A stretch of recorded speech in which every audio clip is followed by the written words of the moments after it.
Welcome. This is the Simply King podcast, and this is your boy Rodney Perry, King himself, and you just tuned into the Soulfully Conscious podcast for humans simply being humans. And today is a special one. I've been looking forward to this conversation for a while now, and I think y'all will like it too. I have here with me writer Le Digette, as she, proclaims and has been proclaimed to, author and just all around just cool ass person, Chicago native and all the beautiful things that comes with being a Chicago native. I have here with me Ayana Contreras. How you feeling? I'm good. I mean, it's a Sunday. Who doesn't like a good Sunday? Right? It's actually my favorite day of the week, and I never understood why until I became an adult, because I feel like I always have loved Sundays. But no. Let's get right into it, right? That song that I just played, honestly, I heard that song for the first time and I didn't even know who it was, what band it was, whatever it was until you played it at Pilsen Yards. And in all honesty, it was like so much of that you played that felt so great, felt so good. Like you really know how to put a vibe on and keep people there, And I've told you about this. I told you about that time using a vibe. I don't know what it was. The pocket, it was like you was keeping a particular thing going, and it felt like I was shaft or something. It felt like I was about to go. I was walking real hard, and I was just like, it's nachos. It's nachos. It's chips and sauce. Why am I walking like I'm about to go whoop somebody's ass? I really felt determined on that DJ set that day, and I appreciate you for it, because it's like, damn, it's really moving, But nevertheless, before we get into who you are, I want to play a game, if you're down to play a game. Cool. Okay, so the rules of the game to all those who are watching or listening is, I already thought she knows a lot of music, so more than likely guessing songs, so all those types of things probably would be a terrible thing. Wouldn't even make it as fun as I want it to be. I want to create a challenge. It's a game, So I'm going to play 3 songs. And in those 3 songs, play one at a time, just a few seconds of each one. And what I want you to do is just guess the year. I already expect you to know the name of the song.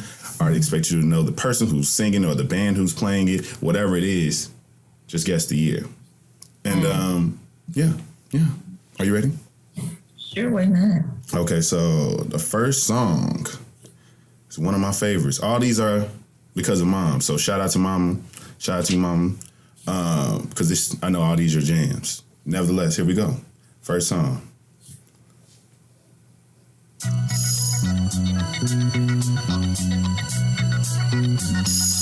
Yep. Say what it is and when it came out. However, I mean, if you want to, you don't want to let it play. It's up to you. You already would if it's quick fire, go crazy. Okay, so it's Across 110th Street by Bobby Womack, and I believe 1972 would be my guess. It could be 71 or 73, but it's in that pocket for sure. Shit. Soundtrack. Oh shit. Do I got a ding? Do I got a ding in here? I think I might have a ding. Do I have a bell? Applause? Let's get it going. Perfect.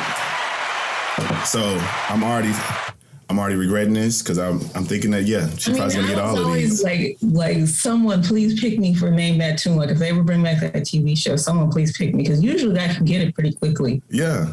I feel like you can get the tune. That part is that's what I assumed, But cool. Yes, that was Across 110th Street.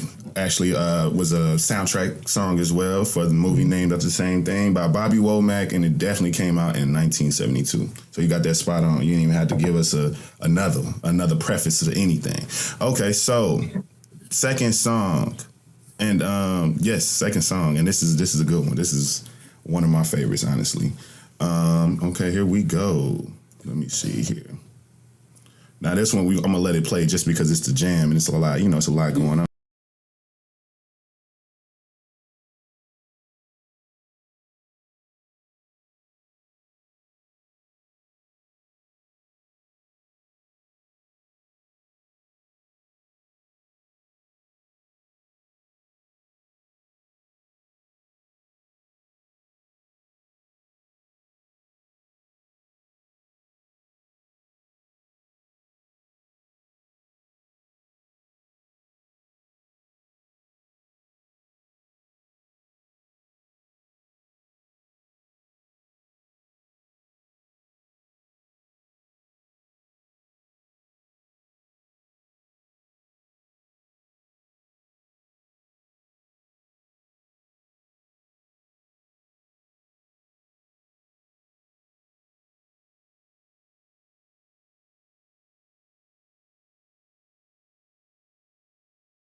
I mean, it takes a minute before she starts singing. Yeah. So all that know what the name of the song is, but I'll give it to you. What would you say? When did that song was released? Tonight Is the Night. Betty Wright from the Betty Wright Live album. I can tell you what the album looks like. It's on the Elston record label, I believe. Now here's where it's going to get tricky. I think like my first thought was 76, but it could be 77. Okay. Too. I mean, it's in that packet. You say that again? You said, sure. So what's your final answer? I mean, 76 feels a little early, so maybe 77. I don't know. Okay. Well, I think it's 77. I mean, like, that's the thing, because sometimes these singles came out at a different time in the album. Exactly. So it's like somewhere in that pocket. Okay. Well, I guess I get to use this button. It was actually 1974 when the song came out. Really? Are you sure on the live album? Because that's the quote-unquote live version. That live album didn't come out in 1974. I'm assuming what they gave me on the Googles was when the actual single came out. I mean, did you check Discogs? Because when I'm gonna check. Look. I'm not. No, look. I'm gonna give you yours. I'm not trying to. Because that's the live version you played, right? Yeah. So look, look. I'm not gonna shortchange your wins.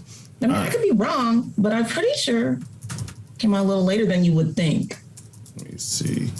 Why did they give me this date then, you know? Why you think they gave me this date? Google is strange. Sometimes I'll see stuff and it'll be a date that's way off. Like sometimes it'll be a little earlier and sometimes it'll be much later. It'll say it's the 90s and you know it wasn't the 90s. It might have been the first time it was on CD in the 90s. But I don't know. According to this the Betty Wright Live album, Tonight's the Night, came out in 1978. See, that's what I was saying. It's like 77. I felt like it was later. Yeah, 1978. So I was still wrong, but I was closer than. Way closer. And you know what? Here we go. I was like, 74 felt early, and I love Betty Wright. That's part of the reason why I'm like, because I know what she was doing in 74, and it was kind of different. What was she doing? Well, she actually started recording. She was a teenager when she started recording. So and she was, in Florida. So she was just doing much like funkier stuff. And then later on, she started smoothing out and then doing disco. So by this point, she was doing some disco too, doing background vocals. Okay. And, isn't she's on, I want to say All I Do by Stevie Wonder. She's back up along with Eddie Levert and Michael Jackson on that song. That's later.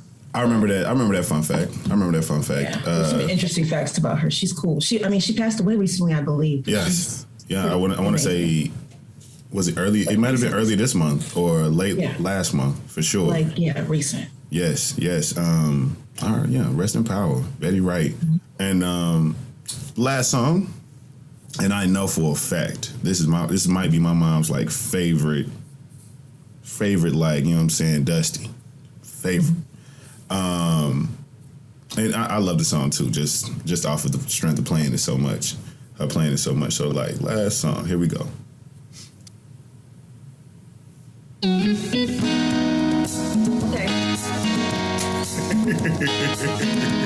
I mean, that's a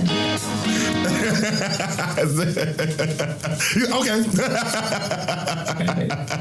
I mean, that's a very unique intro, right? It is. I'll let it rock for the folks who for the peoples.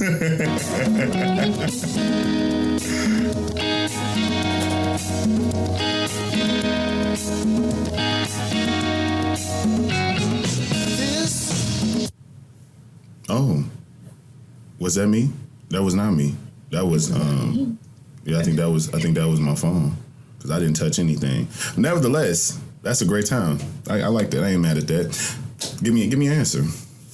Okay, so it's definitely "I'll Be Around" by the Spinners. It's from the album The Spinners, which came out in 1972 on Atlantic Records. Ding, ding, ding! Again. What the cover looks like, but that's for another day. And you're sweeping it. So that's, I mean, I do what I can. I guess maybe I'm the not. year is harder though, because I mean, you kind of got an idea of the general time frame, but you don't necessarily know the year of everything off the dome like that. I get that. Well, let's tap into you, because you've already kind of showered us with your knowledge of of music and just in a very quick way. But let's tap into who you are.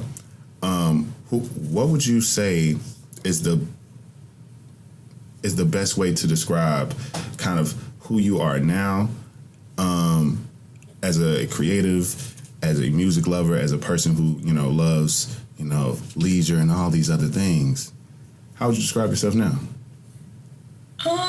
Probably a person who is like invested in giving people culture that affirms them, keeps them going, right? Because it's a dark moment for a lot of people. I mean, especially coming out of the last couple of years. I know a lot of people had like sort of internal reckonings. Yeah. With what they're doing with their life, where they're headed, like whatever. And so, more maybe than ever, what I try and do is put out not like Pollyanna positivity, but like, hey, we can get through this, and people have gotten through tough times before, that sort of thing. Yeah. So you're a Chicago native. What part of Chicago did you grow up on? West suburbs, actually. The west suburbs? Which one specifically? I mean, suburb to be named in the Oh, to the name? It's called the west suburb? We just call it the west suburb. I was moving around a lot. Let's do like that. No, I get that. Would you say that your kind of, your affinity and your kind of attraction to music has been a lifelong thing, or is something that you picked up over time? I think, I came from, on both sides of my family, a very cultured background. And I don't mean like culture in terms of like money and we went to the opera or something. I mean, in terms of everybody really valued culture, a lot of books, a lot of music, a lot of conversations about music all the time. So I don't think that music was ever not a central part of my upbringing. Do you remember, do you have any early memories of, music being played for you or around you that kind of come up when you think about them? When you think about like just your overall probably journey? One of the formative things I remember is my mom used to work at a record store here in Chicago. As a small kid, like going to the record store with mom, and it was an important house record store called Imports. And so like all the DJs that you think about now from that classic era, like Ron Hardy and Frankie Knuckles and all of them would come and buy records. But one thing that was unusual maybe about that record store versus other ones is they had like a full DJ booth that like played out into the store. So you would hear them testing out mixes and trying out like the hot new import records before anybody else. So like I didn't realize like how rare that was or how unusual that was. But I mean, just sort of being very close to DJ culture for as long as I can remember, I think is probably something that was important to how I shaped thinking about collecting and thinking about playing music and listening to music. I don't know if it's just kind of like you have to be there to understand certain things when it comes to like being in Chicago and understanding Chicago's historical connection to music. I think you being from a distance and definitely being from the South, I think you only it's funny. I remember, house music being played at barbecues and things like that, and I never associated that with a place. I think just growing up, I always thought that, this is just in the line of music that my old aunties and uncles like. It's just all the same things. It came out at the same times. It doesn't matter where it's from or if this is a genre even. Like the question on if this is a genre of particular music, it's just like these are all just the quote unquote oldies, dusties, all those types of things. Until I moved here and was hearing things that I've heard before, and for them to be then categorized, or put some type of, label on them, put certain things into context for me.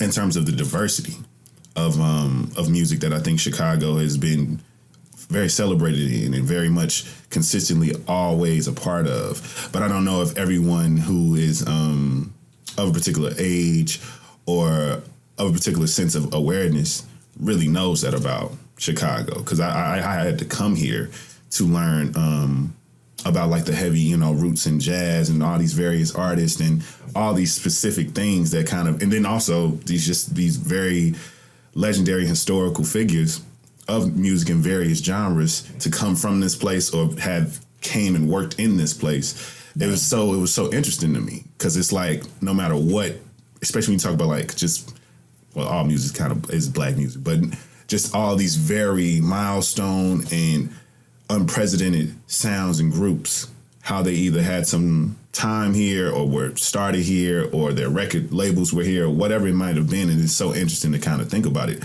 What do you think it is about Chicago that lends the capacity to have so much diversity in music the way it is? Because I feel like being from Tennessee is really like you have to, it's like really the city is only about, you have to be in a particular city to get a particular thing. Like I don't go, I feel like for the longest I can remember Nashville wasn't a place I could go to and get a particular type of music. But if I go to Memphis, I can get a particular type of music. I could find it easily. It felt a lot more specific and no one really veered off. While it feels like in Chicago, you really can get a lot of flavors. You know what I'm saying? What do you think lends the capacity for this city to historically always have space for the variety? You know, what we forget is that Chicago is a really large city, like in terms of square mileage and in terms of population. And when we're talking about the size of Chicago in the 70s and 80s and even like 50s and 60s, it was still the second largest city in the whole country,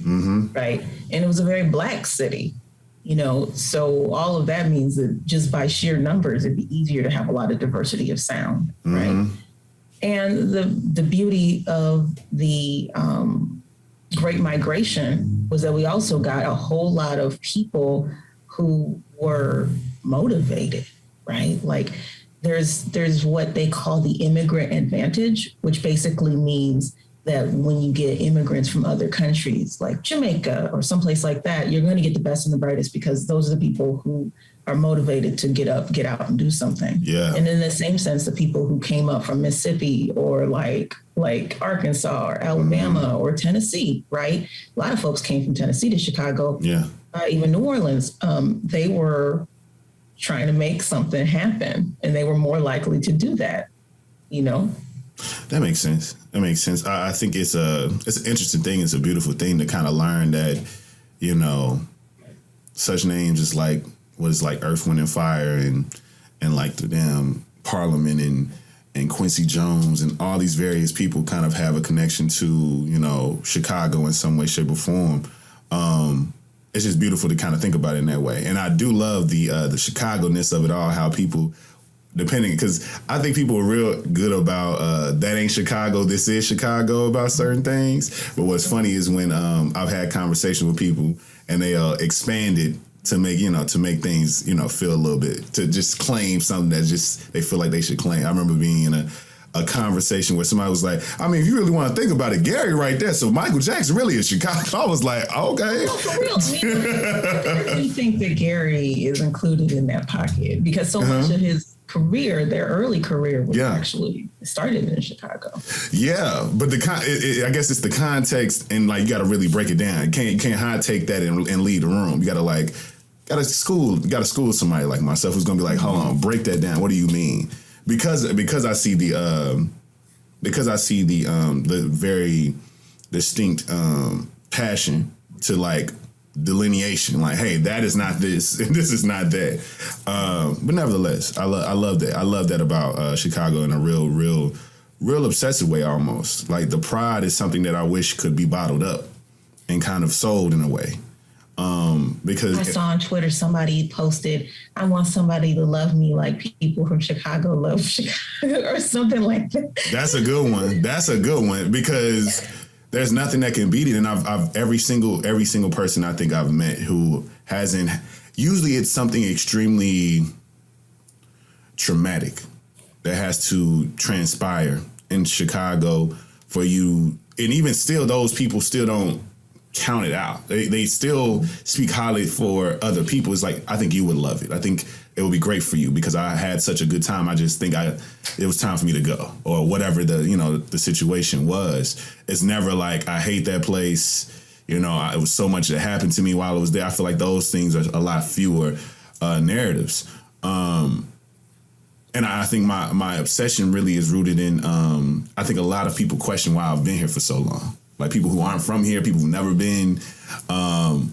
A lot of my Southern family just be like, why you like being cold? What's going on? And I would say it's really it feels endless. It feels endless. I feel like I'm forever discovering things, and I think the pride is an infectious thing. Like it's very beautiful to admire. Like, damn, you really, really love this place. You know what I'm saying? You eating a Polish sausage at like 8 a.m. Like it's woo, you know what I'm saying? That's funny as hell to me. Like you wake up. I know at 8 a.m. Now 4 a.m. It's just it's hilarious, but it's very admirable. But let's tap into more of. You said something in the pre-interview that I thought was so dope. And it was just, you said this, it was this kind of effortless commitment to a life of ease and true luxury, because you define luxury in your own way. Can you break down kind of what you meant when that's something that you feel like you live by? I don't know that it's ease, but I do think that it's like being easy with yourself, like understanding, like, I mean, you hold yourself accountable, right? But for sure. At the same time, be forgiving yourself and not living in regret. Like that's one very important thing, because it's like, unless you can make it right, regret is a very toxic space to be in. Like if you can make it, if you can't make it right, and a lot of times you can make it right. So like making it right is the next step, right? Because regret is a space of inaction. Yeah. It's like, I feel like I should have done this thing. Yeah. So there's that thing. We can put that over there because it's actually kind of unrelated to the luxury thing. I think in terms of luxury, it's actually probably a more difficult form of luxury. So like, I think lighting a candle is luxurious versus spraying, a thing or Glade plug-in or something. It might take a little longer or be a little bit more challenging. Yeah. But I think that experience is very different. Yeah. Or playing a record, right? Like you've got to flip the record at some point. But just that the luxury of being able to slow down and really like take in the record and not have this thing where you're constantly flipping back and forth and toggling and shuffling and just like not ever really just being lost in the music and just letting it play, I think is luxurious. I think there's a certain luxury in sort of letting something be natural and exist, as opposed to our expectation that everything has to be on demand and in the moment that we want it to be in. I also think that sort of the way that we've been kind of conditioned for the new and the fast fashion and all of those other things. A lot of those things are just, they might look like how you want them to look in the moment, but they're not sustainable and it's not luxurious at all. It's like the opposite of luxurious because it's just so cheap. And convenient. And so like, I'm okay with something being imperfectly luxurious, right?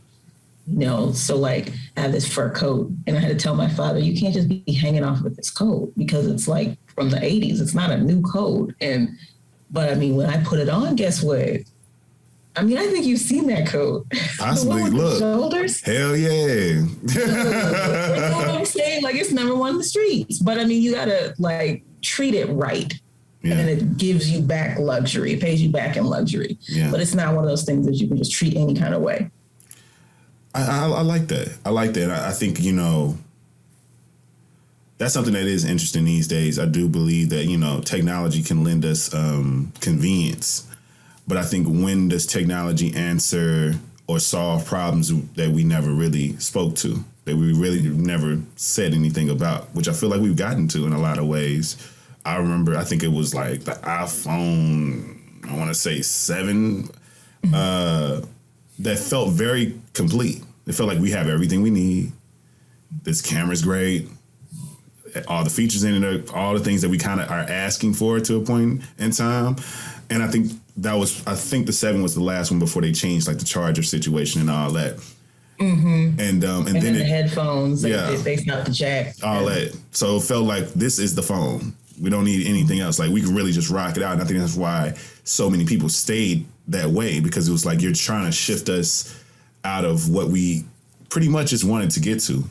And now we're just kind of being fed new things and being told, hey, no, this is the newest thing. And now we're being conflicted with like, this feels inconvenient for me to allow this new piece of technology into my life. And it's supposed to create ease, or supposed to do whatever the purpose of it is. I've had extensive conversations with people about what the hell the metaverse is and what the hell Web 3.0 and all these various new things that are things. There are definitely going to be things that people kind of are. It's going to be inevitable that we have to interact with it to certain aspects, either because of business and commerce and so on and so forth, utilizing these things to interact with each other. Mm-hmm. But I always appreciate the just the very, handmade, artisan, vintage things. And I think those will become more coveted as years and years pass. I think that's why vinyl right now is such a trendy ass thing. Because because it's like something, it's a keepsake. It's an heirloom of sorts to people now, especially when they learn about it. It's a trendy thing, and there's somebody that they know that they probably never talked to, like a grandmother or uncle or whoever, who has a bunch of them. It's like, oh, so I don't even got to buy half this shit? Great. Right. And it's I don't know, it's another thing to kind of collect and get into, but I think there's something good can come from it. In terms of appreciation. It's special, right? Like I have a lot of records, but let's say you only have like a crate. You only have like 100 or so. Yeah. I think that makes it even more special. Yeah. Right. And if they came from your auntie or your grandmother, or your uncle, like, that's even more special. Hell yeah. I've definitely decided that I'm gonna get one, and I feel pretty grounded in that. And just to continue, like, if I really love the music that I love, it's kind of like, I think this is how I want to contribute to that. Especially if there, if there's some benefit to it, to that artist still to this day, even certain modern things, I still want, because it's like, this is something that really meant a lot to me. And I would love to have this kind of forever type of thing. I think, I just want to be clear, like, because to your point, there is something special about vintage and handmade and stuff like that. I don't necessarily think that new stuff is worse per se, but I do think that there's a cost associated with all of it, right? So, like, I'll give you an example. So, like, last night I made a pizza. Like, you made it from scratch? Yes. Ooh. So that's a different vibe. Right? Like, I don't even have a microwave. Like, that's a different vibe. When you look at that pizza, when it comes out, it looks delicious. Yeah. And because there was like time associated with it, it's not like really that much more difficult. I mean, I guess versus unwrapping some plastic and putting in the oven or whatever you're doing with it, I guess so. But it's not as challenging as you would think. But what you get out of it is like priceless. I do think that there's that aspect of it. And so, like, the convenience, what you're missing out on is just the sheer beauty of something that's made fresh and sort of the textural differences, right? Like, so thinking about it from that perspective, I mean, convenience is worth its weight in gold to most people, but it's like, what are you missing out on when you make that choice? And to live in the United States is to have, in some ways, unlimited choice versus most other cultures in the world. And it's like, well, if we have all of these choices, really step back and thinking about why we made that particular choice. Yeah. Is it because some ad on Instagram told us to, right? Like, what is the reason? I agree. And I think that's why, more and more of us need to tap into, I'm big on just, awareness and routine coming from a context of really doing a lot for yourself before you do for other people. Because it's people really don't realize, no matter who you are, no matter if you're, mother or father, single person, living alone, living with other people, whatever the situation is, whatever age you're at, we don't realize how we tether ourselves to our obligations and responsibilities and allow for that to be the determining factor of how we treat ourselves and the choices that we make for ourselves. I remember pre-pandemic having discussions with former coworkers about why I never lived on the north side of town, because they never understood. They was like, "Oh, if you always worked on the north side of town or downtown or blah, blah, blah, why would you live on the south side? Like, what's like? Isn't that inconvenient? Wouldn't you rather not have to drive, or wouldn't you rather have not to commute?" And I was like, I don't want to be close to work. Like, not in the standpoint of like that I'm trying to make myself inconvenient. I want to choose where I live because I want to live in this neighborhood. I want to live in this type of place. I want to be around this type of, these particular amenities. That is why I'm choosing where I live. And I always push back on that. Even binge watching the House Hunters and people saying things like, it's close to my work. It's only 15 minutes from my work. And I'm just like, I get it. Beautiful home, beautiful curtains. But is this a house that you like for you? Because the fact of the matter is, that's something that can change. That's something that you have only parts of control, only half control in. This shit is at will. You cannot be here. It cannot be the job for you. And you made a decision on something that is somewhat wavering to me. And it's like, instead of choosing where you want to be and making that I don't even say just the opportunity, just weighing out the opportunity cost for me. Because for me, I like it. Sometimes I really do need that like commute home to kind of like disconnect from my whole day. Sometimes I enjoy kind of, honestly, if I lived down the street, I might have walked into work just literally grumpy because I don't got that time to kind of get myself up and get myself kind of like out of it, And I just never understood it. And then once the pandemic happened, all of them were considering moving. And I thought that shit was hilarious. So I'm like, oh. Because it's expensive, too. Not only is it just expensive, it's the fact that they're at home so much.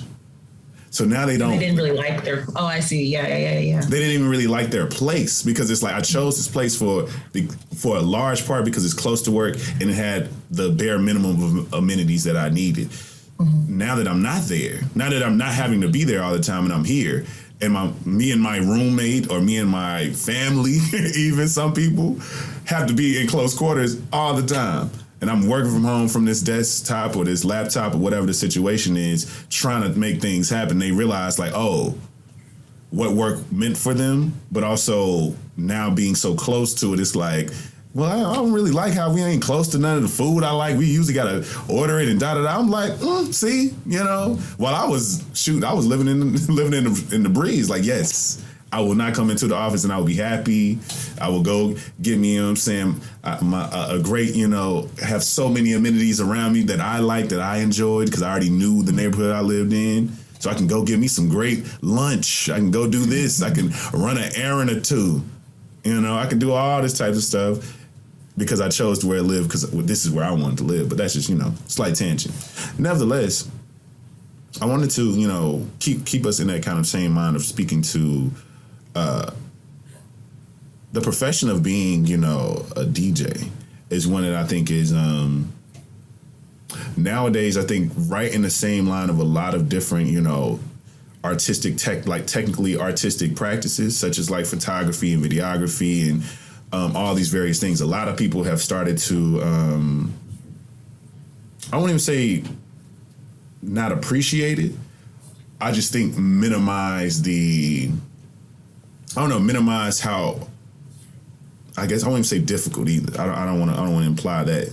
But I definitely want to say that I've noticed in those particular professions, because people can easily make a playlist that people enjoy or take a great picture on their phone or shoot a cool thing with their phone, that they see these particular professions and these particular just artistic expressions and forms as things that are, I could do that. You know what I'm saying? See, this is not that deep or not that hard to get into, you know? That we're seeing celebrity DJs. We're seeing, you know, these particular Instagram and influencers becoming, you know, getting deals with these, you know, photography companies. We're seeing people who just know how to kind of, you know, create some cool lighting and edit a little bit, become, oh, we need to bring you in on this movie or this show, you know? Mm-hmm. It's really making it into a different thing. And how do you feel about that as a phenomenon? Like, people looking at what you do as something they can easily imitate. Oh, I love it, actually, because it's... You cheered up on it like, ooh, yes. I mean, you know, I don't want to... I remember when it was really hard to be a DJ and expensive, right? Like, you had to have all this equipment. You had to have all these records. That's just not the case anymore, right? And with photography, like, my grandmother... was a photographer, took a lot of courses, you know, had her own at-home darkroom and all the good stuff.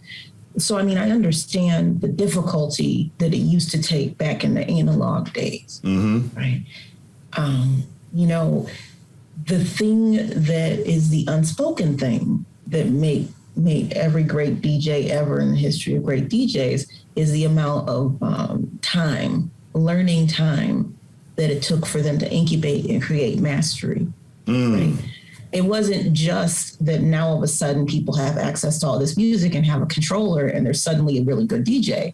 By the time you were introduced to Dilla, by the time you were introduced to Frankie, by the time you were introduced to Ron Trent, you know, any of these DJs, they had spent many years honing their craft, right? Before they were ready for prime time. These people out here, like to your point, right? Like they get a controller and, you know, access to some songs and something that beat matches for them and does all the things for them. And they think they're a DJ. And it's like, I mean, technically you're playing songs, but are you taking people on a journey? Are you able to really dig deep and do surprising things? Are you able to tap into the psychology of DJing? Because, like, that's one of the things that's very important to me. I'm actually very rooted in making, you know, like, influencing the way people feel based on songs, either because they know this reference, they know what it was sampled, or it just has a vibe. Right? And just having a list of songs doesn't necessarily do that. It can, but usually it takes a long time to really have a wide palette that you can work from beyond your own experiences. Does that make sense? It does. It does. But I had a person, actually. I'm not going to name that person because now they have expanded into something that I think is a beautiful artistic expression. But I know that they started out patterning themselves after me. And the interviews that they did, they were like kind of low key paraphrasing me.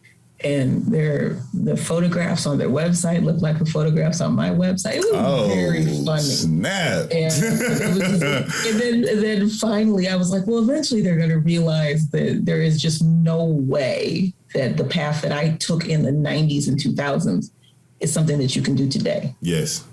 You cannot. Like, you know how expensive these records are. You know how, I mean, like, and even if you started now, it would take a very, very long time to catch up. Because I've been in this game for 20 years, a very long time. Yeah. You know, since I was 5 years old. Yeah. A prodigy. Since I was a teenager. Anyway. A savant you are, you know?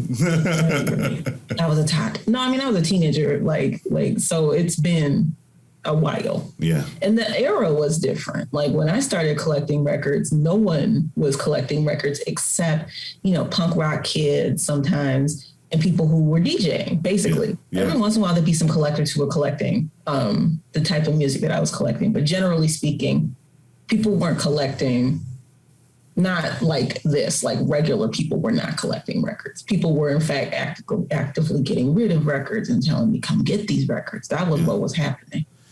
And so it was actually the cost-effective way to collect music. And this is even before streaming, right? Like, this is probably, I mean, when I first started, that was pre-Napster, right? And the only way to really get music was cassette tape or CD or vinyl.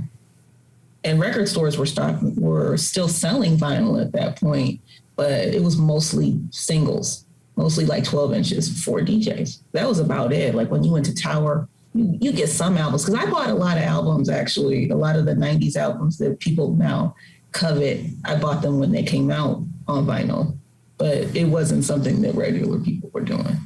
Yeah. I think that's dope. I think we all, everything happens the way it's supposed to.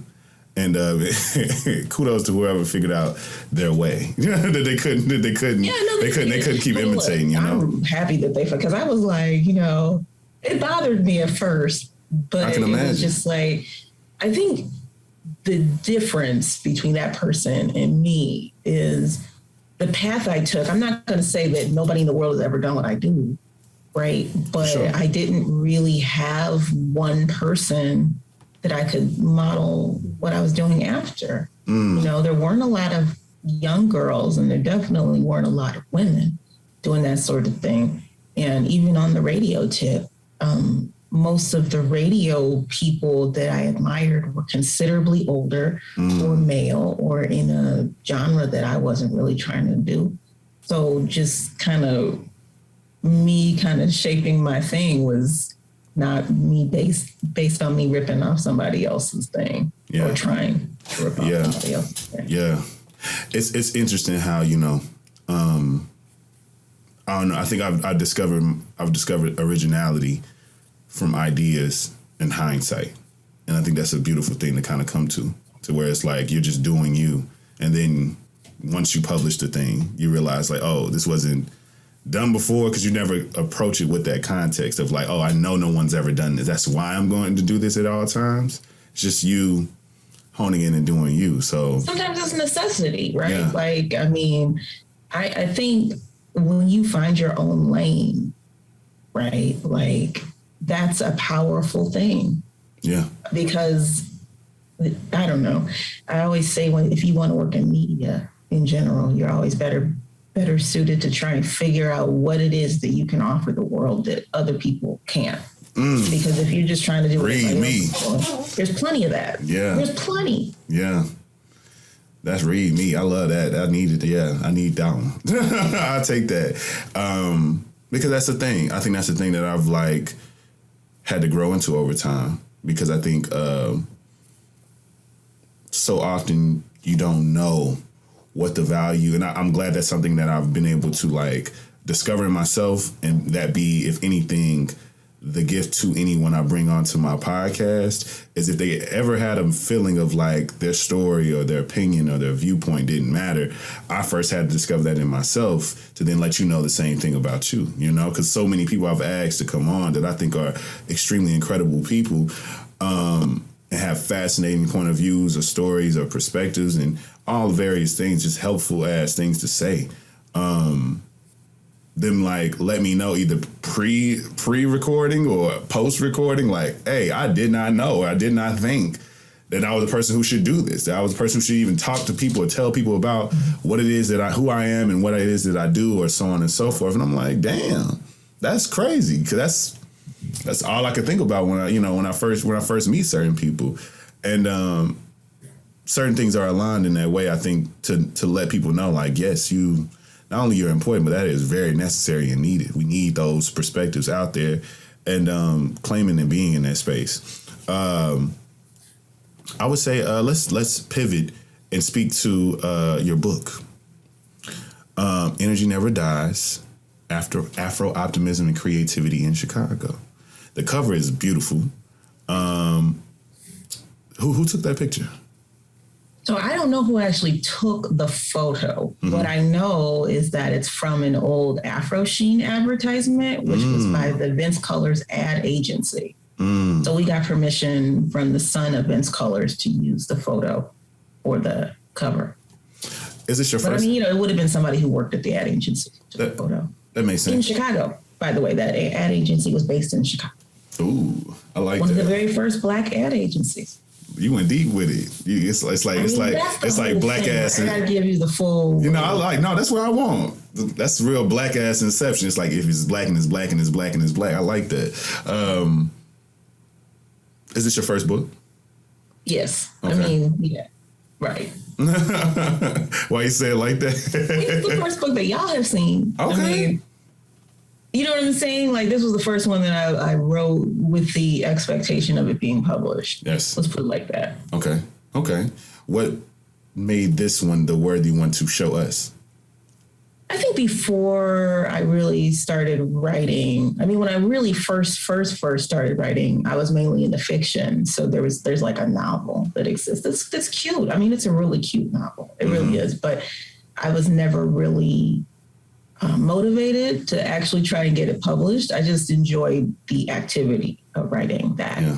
And then, once I started working in radio and I was interviewing all these people, I started doing more and more articles. Yeah. And I started a blog back when blogs were a thing that people did. And I had enough material to kind of say, hey, I could actually do a book about this stuff that I'm interested in. We're getting some pretty decent hits on the blog because the thing that was on the blog, there were a lot of things that if you Googled something, like certain specific things about Chicago music and culture, my blog would come up first before anything. Which meant that other people weren't talking about it. Not that mine was so, it just. Exactly. And so I was like, well, there's obviously people looking for information about this thing, And then at some point, my blog and my radio show started getting referenced in other books, right? They weren't like interviewing me. They were just like quoting my stuff. And I was like, well, if it's good enough to be quoted for other books, right? Yeah. You feel what I'm saying with that? Why can't I write the book? Exactly. What would you say is the intended goal, regardless of, because people, I can imagine that The Alchemist was wrote from a real place of, telling a particular story, but it's now seen as a book of, it's basically self-help. It's basically self-inspiration to give you a story of, continuously staying on your journey. Mm-hmm. So things can be redefined once we allow them to be released and to be redefined with everyone who can consume it. What would you say is your initial mission in writing this book and kind of the story that not the stories you're telling, but what you're putting out there? I think, my number one goal with the book was to have people who already know some of these stories really get how interconnected a lot of these stories are, and just be affirmed. Yeah. So much media about Chicago right now is like negative or fictional. And there's nothing wrong with fiction. I think fiction has its place. Yeah. But I think some of the real is some of the most powerful stories you'll ever hear in your whole life. And Chicago is no different than any other city in that aspect. So I definitely wanted to do that.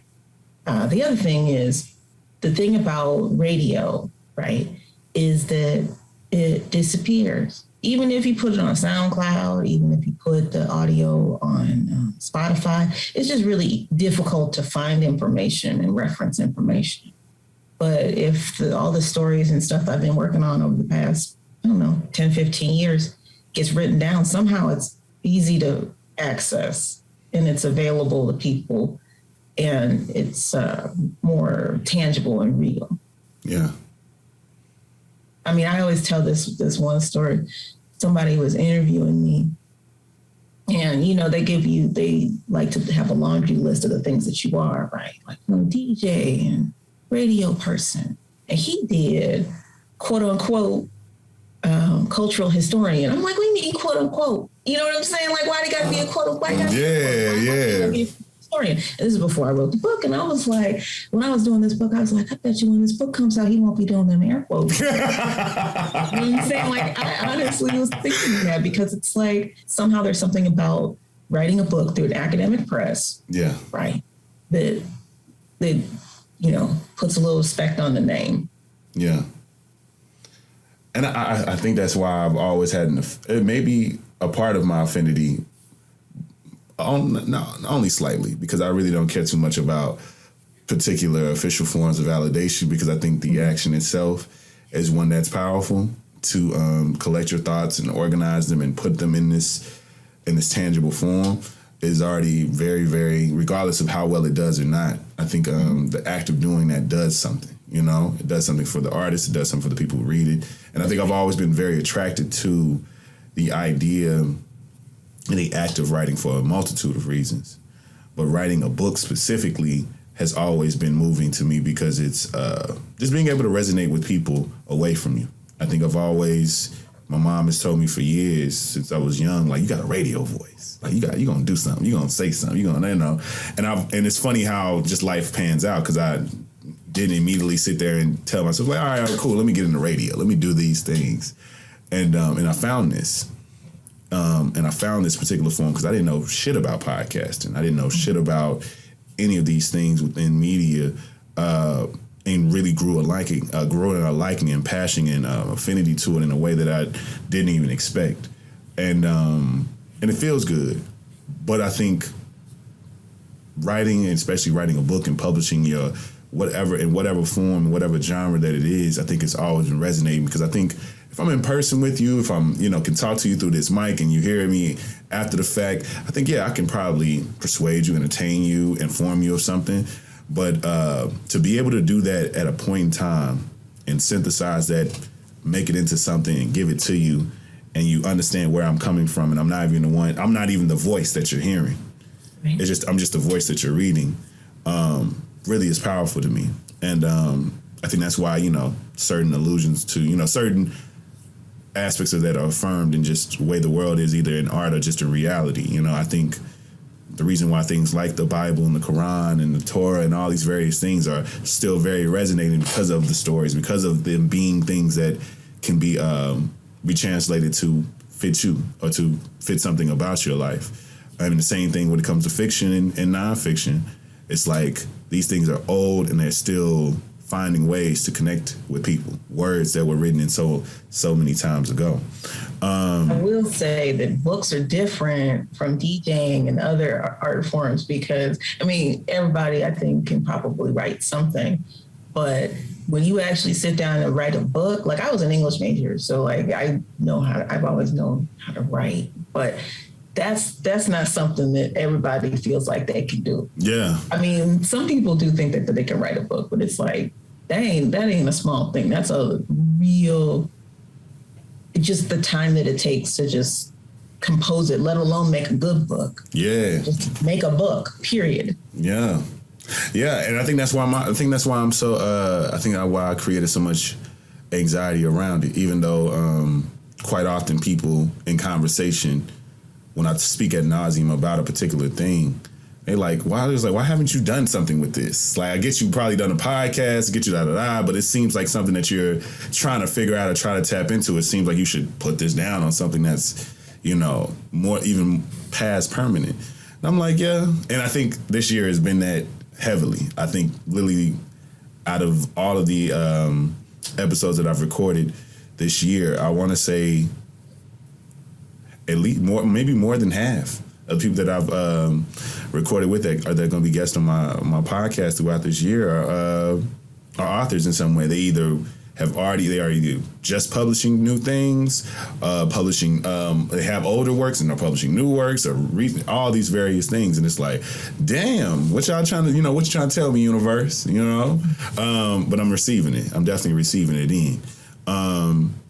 Last thing, I want to say that I think, you have you have this really graceful way of kind of, giving this appreciation to nostalgia and have this really, really beautiful way that you kind of display the things that you're into, because it's a whole vibe. You can tell it's authentic as hell. It's not you putting something on. It's a part of the things that you enjoy and like and all those things. But I do believe that, this affinity for nostalgia is something that's, I didn't know. I don't think I thought about like it being something that was going to go away. But I do heavily think it's, think about it all the time, where it's like, damn, we really still be into this. Like, we still talk about this, or we never let this go. And maybe it's just a perspective thing of just, age and growing up. But it's like, damn, now we still be so enamored and still talk, like people, at least like millennials and things like that, still talk about things in the 90s and talk about things that happened in this particular time. And it's so funny because it's like we weren't even far away from that time once we started to proclaim like that was our best time, that was the best years, that was nothing can top it, and and I think that's so intriguing. what would you say is something that kind of drives your love for just, things of old and things that, things that of nostalgia, I would say? Well, it's interesting because I just had this conversation with somebody. I'm actually not nostalgic, like in the sense that I don't think that there was a period of time that's better than this period of time. Yeah. Or I want to go back. Yeah. Or remember when, blah, blah, blah. But what I do think is that when we ignore all the beauty and cultural cool things and interesting things that we've done in the past and try and use them today. Yeah. Right. I think we're doing ourselves a disservice because it's so rich, especially Black history is so rich. Black history is not February. Black history is like eternal swagger that we can use. Like, you know what I'm saying? Like, there's a reason why you can take out your like uncle's sunglasses and put them on and they're still fresh. It's because they're fresh. Like, they're not fresh because they were fresh in 1985. They're just fresh. You see what I'm saying? Yeah. So it's not that I'm trying to harness a time period or resurrect. Maybe resurrect. Maybe try and like remind people that it doesn't take all that. We don't have to reinvent the wheel all the time just to, do something that's, cool. Yeah. I think that's really what it comes down to. Yeah. And I love that. Like, what I love is these kids on my block, they know who I am. And when I'm walking down the street, like, it makes them happy and it makes me happy, And I remember one time I was, wearing a little dress and whatever. And, this lady was like, "You're the lady who wears dresses all the time, right?" I'm like, I am. Sure, I'll be that, right? And she was like, "I just want to thank you because my daughter gets to see you." And I'm like, dang. That's not why I'm getting dressed in the morning, but that is totally something that I love. I love so cool. to see it. I want, especially the young people, to get a chance to see all different sorts of beauty and expressions of it. Like walking down the street in front of a school, right? Like, I don't know why that makes me so happy, but I remember one time I was walking down the street of Gillespie School. I'll never forget it, which is like at, I want to say like 94th, 93rd, the Dan Ryan, something like that. And I was going to do a DJ gig at the 95th Red Line station. And I don't even remember what outfit I had on, but I knew it was like an outfit. It was a bit. Come on. The kids were outside in the playground, and I could hear them say, "Look at that girl! Look at that girl!" And all little girls like gathered up and were looking at my outfit, and they were like, wow, like that's like a very, something that it was a moment for them. I love that. And I think, and you saying that made me think like so much of the things that we can kind of, like the clothes that you can wear and the music that you can listen to, like it being something that was created in the time does not remove its present day value. And I think that's the thing that I think, more people need to tap into. It's like, you're not just living in the past, you're living in the now. Like it's still here. It's still there. What it is. That's not what I want to do. Yeah. Because if you really have more than sort of a rudimentary knowledge of the past, it wasn't all that. Right. Even in the 90s, right? Like I was definitely very cognizant for the duration of the 90s. And there were some great cultural highs, but there was a lot of things that we did not have that I wish we had, that it would have been completely a different decade. Yeah. Right. So, I'm not saying I want to go back. I love now. Yeah. But I wouldn't want now without then. Exactly. Ooh, that's it. That might be the title of the show. That's real. That's real. I love that. Last thing, before I get to my send it on portion of this episode, which is my call to action, you posted on your... This is the third last thing for people who are keeping count. Is it? Have I said last thing that many times?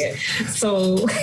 the third one will be coming up. The third one will be coming up. Summer of Soul. The third last thing. Please. Summer of Soul, right? It's something that I seen that you posted about, and it's something that I literally was enamored by when it first came out. Tell me, that's all I want to know. Just if you watched it, and what was one of your favorite performances from that? From what? From the Summer of Soul. So the thing that's funny about that movie is that the way that it's been advertised is that this footage was buried and nobody saw it. This is the first time it ever. That's actually not true. A lot of that footage was excerpted for different documentaries and performances, like stuff in Europe and whatever, over many years. So it's the first time that it was all sort of collected into one sort of event-based documentary that was distributed to the public.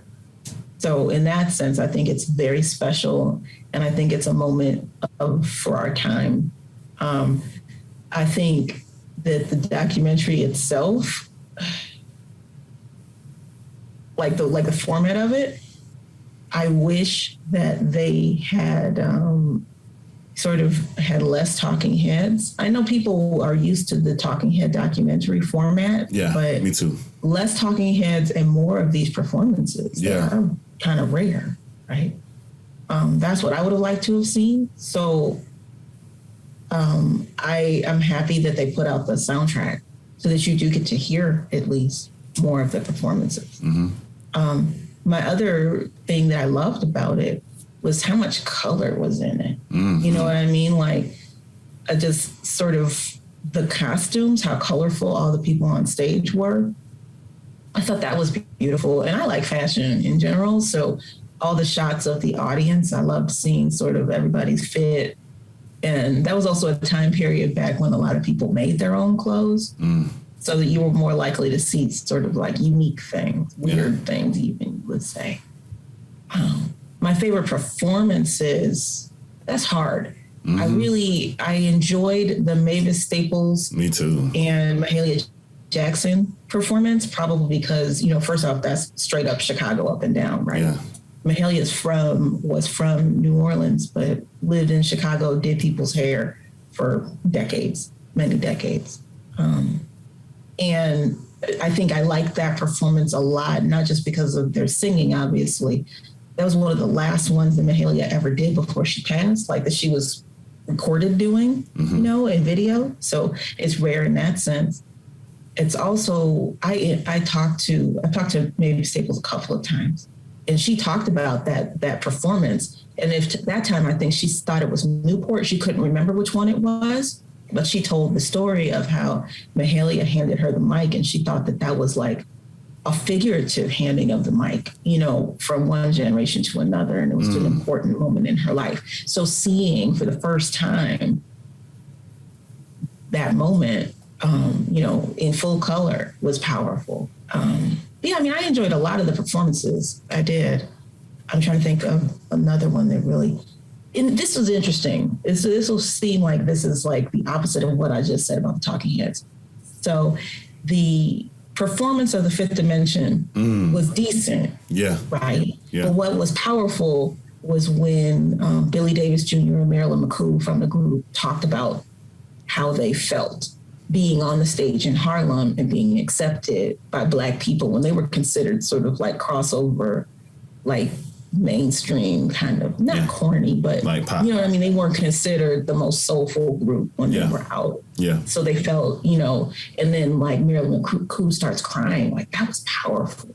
I would like to see a little more of that. Yeah. In the documentary. Yeah. No, I loved it. And I think I kept trying to show other people. I kept trying to sit people down and hey, watch this with me. Hey, you want me to put on something? All right. And they'll be like, why'd you put this on? I'm like, my bad. I just like it. I like it. Everything about it I love. And I watched it several times. And it's really interesting. It is. It's interesting. It's very interesting. And I think I'm intrigued to know more.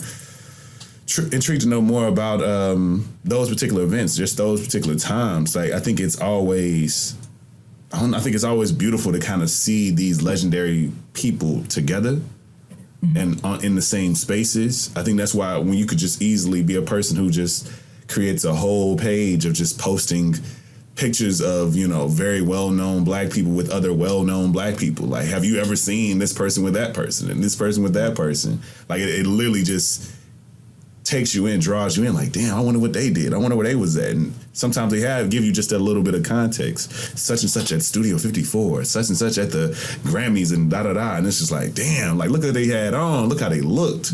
And it's just so inspirational and aspirational, because I think there's this beautiful thing about being black where I think 2020 was my way of kind of understanding that this is how we're just wired to be.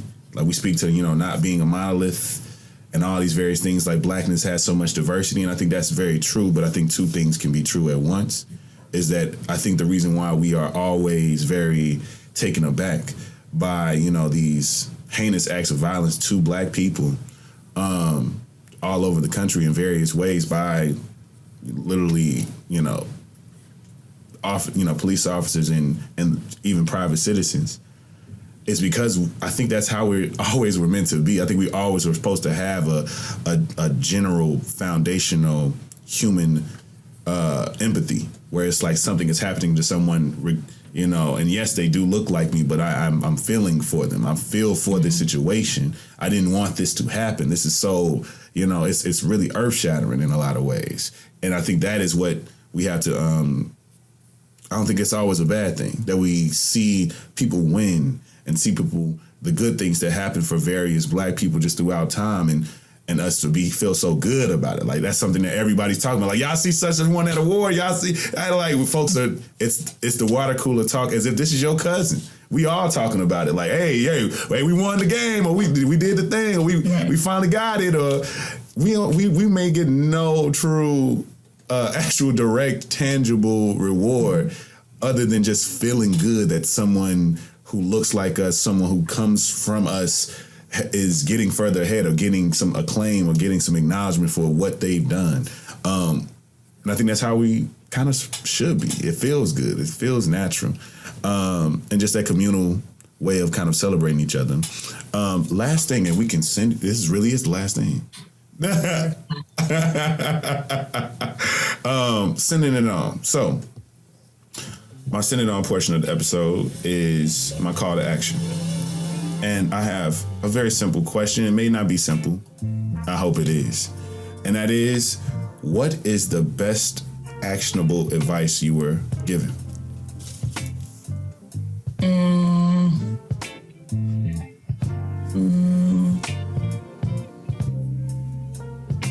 I don't know. I mean, I think maybe just keep going.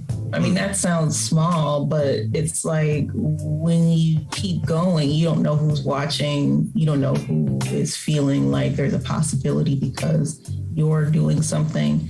You don't know if it might turn out, it might be taking longer to turn out than you want it to, and you might be feeling like, what am I doing? Mm-hmm. But sometimes it takes time for something to fully incubate, right?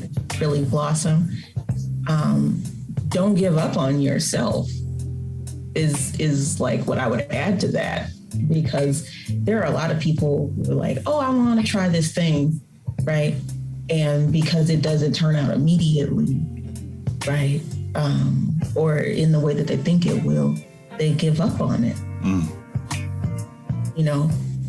I mean, some of the things that we really celebrate, they weren't immediately successful at all.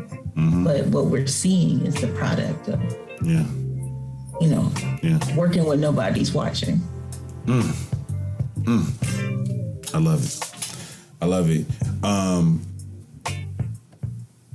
I think we did a thing. And I appreciate you so much for accepting my invitation to coming on the podcast, giving me your time to come on the podcast, and saying all the things that you said. Before you go, please let everyone who can hear and watch this, let them know how they can follow you, support you, and any other things that you would like for anybody to do to just support you. Let's see. I'm on Twitter at Reclaimed Soul, and that's also the name of my radio show that's on Vocalo Radio, Thursday nights at 8 p.m. and Sunday mornings at 9 a.m. That's 91.1 FM in Chicago. And also on WBZ, which is 91.5 in Chicago on Friday nights at like 10. Let's see. I'm also on Instagram because I have to be. And it's like Ms.Ayana Contreras, something like that. Okay. I mean, I basically do it because y'all on Instagram. You're the people I add. Oh yeah. Be on there for us, you know. But you can also find all the things in the description of this episode. Yeah, I mean, it links to all the things, so yes. That's also helpful. Yes. There's a link to my little link tree and whatever. So if you are interested in the book, there's an easy link for that and all the other accoutrements. Come on, accoutrements. Yes. If you don't know, you should know. You can follow me everywhere at Kings_Memoirs. You can follow the podcast at the Simply King Pod on IG and the Simply King Podcast. Go and like the Facebook page as well.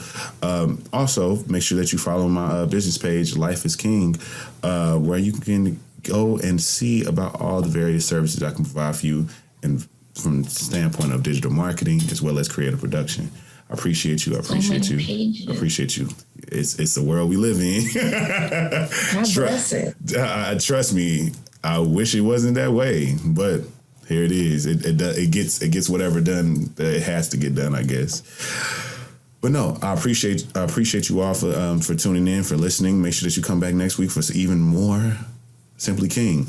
This has been the Soulfully Conscious Podcast for humans, simply being humans. I've been King. This has been Ayana Contreras. And this has been Simply King. Peace.